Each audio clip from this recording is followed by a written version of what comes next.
Shabbat Shalom. When you are 3,000 years old and gone through as many trials and tribulations as the nation of Israel, you end up with a few question marks, a few mysteries over our time. For example, if someone were to ask you, so what happened to the 10 tribes, the lost tribes of Israel? You would say,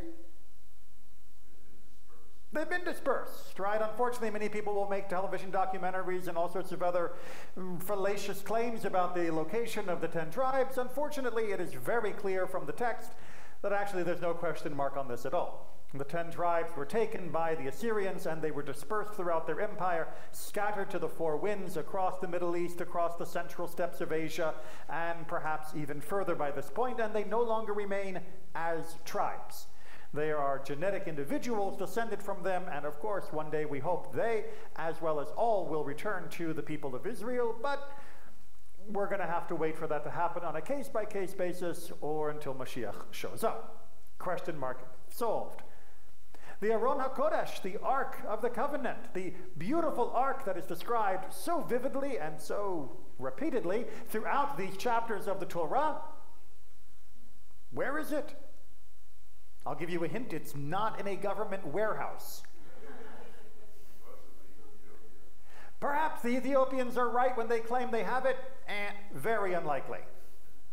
But it makes for a great movie, right? It makes for a good documentary show, another History Channel special, using the term history as loosely as possible. Unfortunately, almost certainly, it has been melted down. Right? It was long ago taken as loot among the many different conquests. We know that it wasn't there during the Second Temple days. The glorious ark that we have seen was the heart and soul of the Mishkan, and in which our people poured all of their love, was taken. It was robbed. Just as we were murdered and destroyed, so too was this murdered and destroyed for the greed of the conquerors that conquered us. Sorry, really there's not much of a question mark left there. Techelet. This one we have a question mark on. We read constantly throughout every day when we're reading through the Kriyat HaShema, the paragraphs of the Shema, we read about a special Petil Techelet, a blue thread that was found in our tzitzit, in the fringes on the corners of our talitot, and for quite some time, it's been missing. Exactly when it went missing is still a little bit debatable, but why did it go missing? Were we conquered and someone took away all of our blue? Something about the snails. All right, so Techelet is known to come from Chilazon, which was a little tricky to identify. Nowadays it is identified with the murex snail. We'll come back to the nowadays component, but so there have been snails for a long time. Right? Anyone who's ever looked at a little phosphotrilobite, seen a snail, they've been around for a while, so we didn't run out of snails, did we? No, the snails are still around. See, we always need history every time we study, because if we don't have the context, we misunderstand both our past as well as our present and completely are oblivious to the miracles that they present. So, this blue dye and purple dye, because both dyes are made from this same magical snail. It's perfectly ordinary, but it has some very impressive properties. And this sea snail, found throughout the Mediterranean, often in great abundance, depending upon your location, became a protected monopolistic industry under the Roman Empire. The Romans didn't want commoners to be wearing blue and purple of such distinguished beauty. And thus it was prohibited by law for commoners to wear it, and over time the entire industry became owned, operated, and a jealously guarded secret of the Roman Empire and its successor states. And that meant that as war and conquest began to disturb those different successor states, their monopolistic industries, like the rest of the Roman Empire, was lost. Along with the secret of concrete, and especially underwater concrete, the secret of making the proper colors from these snails was lost because of how tightly they had held this industry for the glory of their own magnificent royalty. And over time, that meant that there was simply no more to be had. Somewhere around 600 or so CE was when it really tapered off for us, and people were no longer able to get it, and so now we have to make do with only white tzitzit. Except we don't, because thankfully in the 20th century, thanks to hard research and study, they were able to find not only how to get the purple from the snails, which was fairly easy, but how to get the blue as well. There's a whole long story about that we've talked about before, but that's not the main focus for tonight. The main focus for today is the other great formula mystery that we talked about just this morning in the Torah portion. HaKetoret, the incense. The incense. Now, I know you can go down to any local New Age shop and buy as much incense as you want. Buy the bucketful. That ain't our incense. I can guarantee it's not our incense, because even more than the Techelet was guarded as a secret, in the Jewish world, the secret of making the incense was the ultimate secret. And it was known to only one family, the Avtinas family. And they refused to teach anyone how to make the incense that was necessary for the temple. In fact, there was a time when the rabbis fired them and hired other workers to come in and make the incense instead, figuring that the others would know how to, figure out the right proportions of the different materials that are described in our tradition, but they couldn't quite duplicate it. So the rabbis had to go back to the Avtinas family and say, would you come back to work for us again? Because we can't get the incense rice. And the Avtinas family said, sure, double our rates. They came back at a pay raise of 100%, not bad, and came back and continued to produce the incense that would fill the air around the temple. But the rabbis were not exactly big fans of the Avtinas family. As you can see, they were trying to bypass their monopoly. They tried to cut them out. They tried to get them to teach the secret to others, desperately afraid that at some point the Avtinas family would simply go away and lose the secret, and how would we ever be able to make the incense? Why do you think the Avtinas family refused to teach anyone the method of making the incense for the temple? Just professional pride? Is it protecting their turf? Is it patent pending, trademark?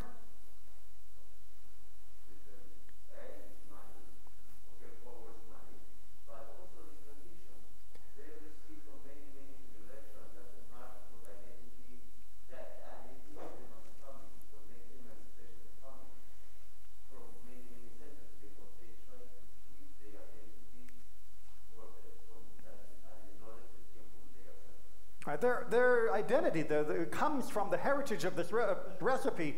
That is who they are as the Avtinas family. And I can guarantee you, had they been blabbing to everyone about the way to make the Ketoret, we would not still be talking about the Avtinas family 2,000 years later. So maybe they were onto something about how do you keep your family name and your family strong.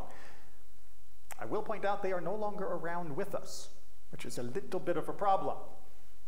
But that wasn't the explanation that the Avtinas family gave, because the rabbis pressed and pressed and pressed and kept saying, tell us, teach us, tell us. And the Avtinas family didn't say, hey, we're keeping it because this is our livelihood. They didn't say, hey, we're keeping it, this is because our family tradition. They said, hey, we're keeping it secret because we don't trust you. Not just the rabbis, but we don't trust anyone outside the family to know this, because we know that one day the temple may get destroyed again. And when that happens, or perhaps even before that happens, depending upon who gets a hold of this secret, someone will take this incense and use it for illegitimate purposes. This is going to end up as the Neiman Marcus chocolate chip cookie recipe. It's going to be spread around to everyone. Are people here old enough to remember that? Anyway, it's going to be spread around. It's going to be on Etsy. People are going to be eBaying. It's just going to be on every single street corner. It's like walking through a tourist shop and seeing, CBT everywhere, or for CBD for all of their little supplements. This is going to become trashed by the appropriation of others for inappropriate reasons. So we need to protect it. to make sure it doesn't get out. The rabbis were a little bit more understanding of that, but only because the Avdinas family had certain practices and traditions within their family that did help buttress their claim. Most notably, they never wore perfume or any type of scent at all. Now that may not sound so surprising to those of us who live in modern days with hot and cold running water and plenty of soap. In the ancient world, everybody was scented because, let's face it, the alternative was not so pretty. And for a family, and they specifically mention even when a bride was getting married, to refuse to wear any kind of aromatic scent at all was unheard of. But the Avdinas family said, we can't. Because if we allow anyone, even the bride, to wear something that will be perfumed, people will suspect that this is derived from the ketoret, from the incense. People will say they are using it for their own purposes, not only for what happens in the Beit HaMikdash, in the temple. We have to rise above that suspicion. We have, yes, an incredibly privileged position of knowledge and power by having the secret, but we also have an incredibly responsible position to ensure that no one suspects us of doing that which we suspect everyone else of doing if they were to be given the secret. We following the logic? Does that make sense? Yes? Wow, you guys are all pushovers.